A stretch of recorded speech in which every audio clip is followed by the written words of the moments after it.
Good morning, students. It's so good to see you all again. We've already studied a few chapters.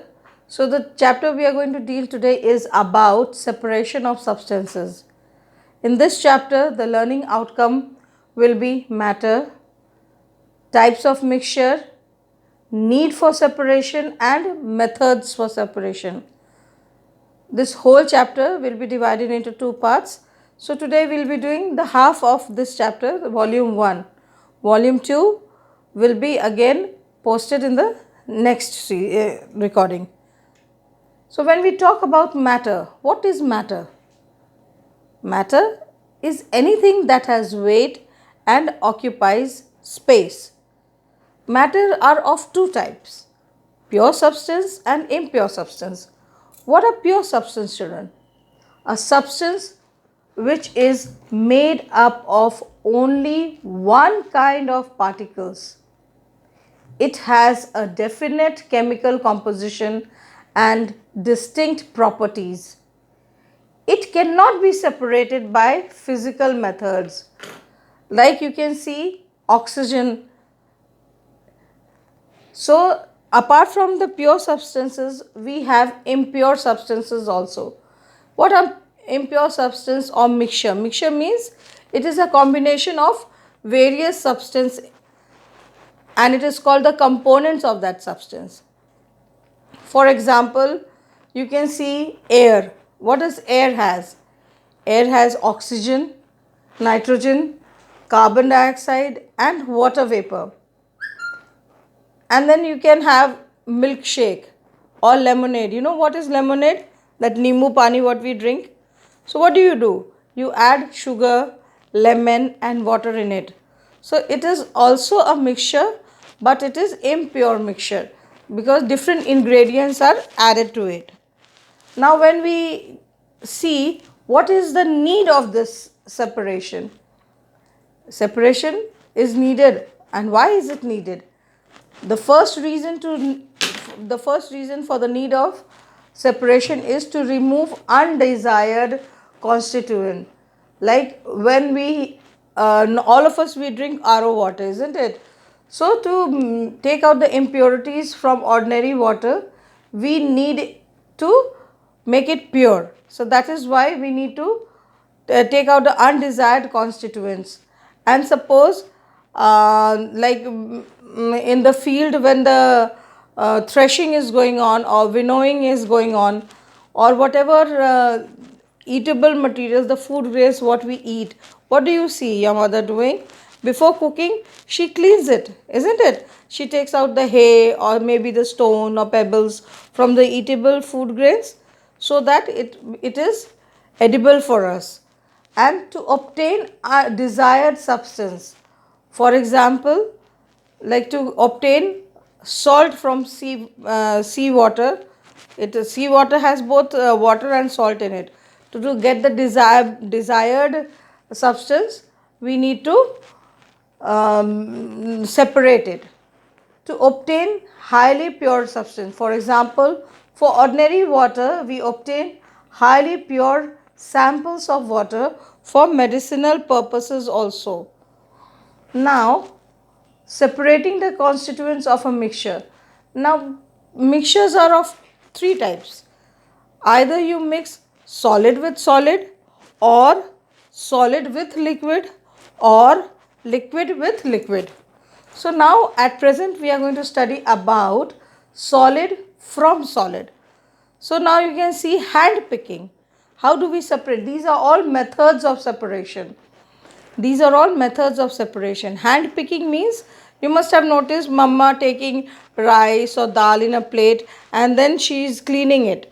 So that is called hand picking. Or else you must have seen in the tea garden, the ladies or gents, they pick up those tea leaves and keep it in their bag. So that is called hand picking. Now when we go for threshing, what does threshing means? Threshing means, like suppose when the grains are dried up, so the grains are separated from the stalk by beating it on the floor. That is called threshing. Winnowing. Now winnowing, what is winnowing?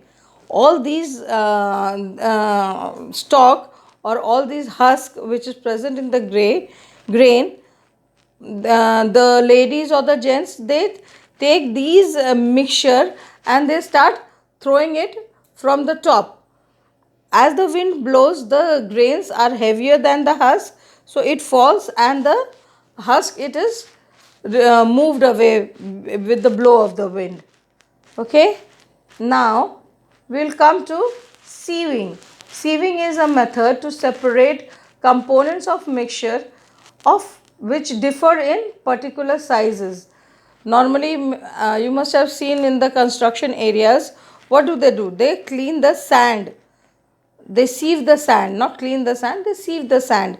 They've got big frame on which the net is fitted, and in that they take out the fine particles of the sand for building the house.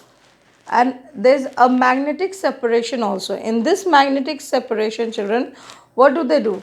A mixture is kept in which iron fillings are also there. Once you can try it at home also, the dust of irons also. Like suppose if you rotate the magnetic bar or magnet on top of this mixture, all the irons, they get stuck on this magnet. This is how the iron is separated from the mixture with the help of magnetic separation. I'll show you certain pictures of it. Just see in the screen. Can you see? This is hand picking. That lady is cleaning the rice or dal. I don't know what is there in her plate, but whatever is there, she's cleaning that. Then you can see threshing by hand. Can you see? On a big log, he's beating the hay stalk with the grains.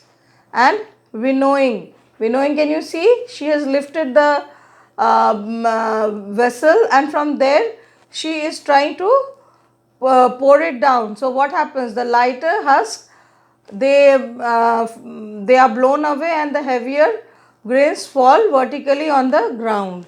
Then in the construction area, you must have seen like this, the pebbles are being separated due to sieving.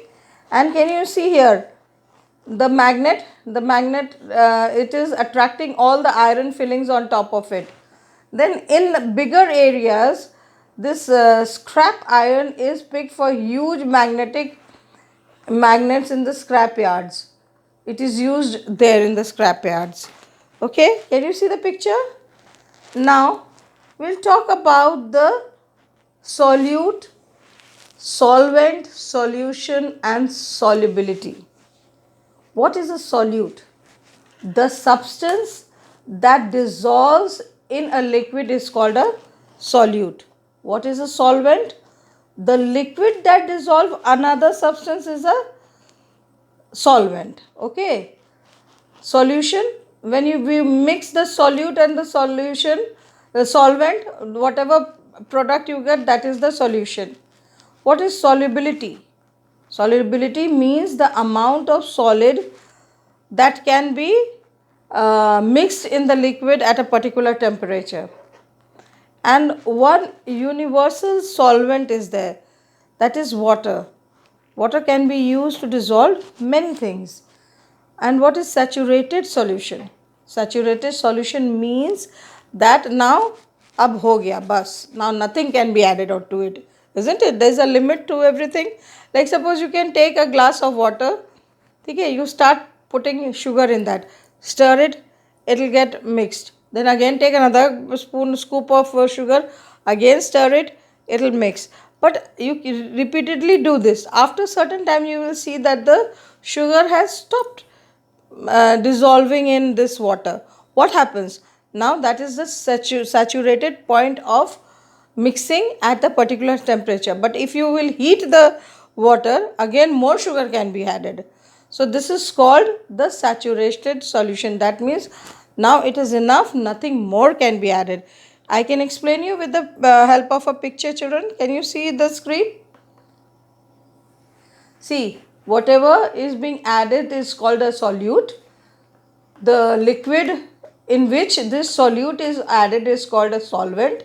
And when they mix with each other, it is called a solution. Is that clear? Okay. So for today we are going to do till here.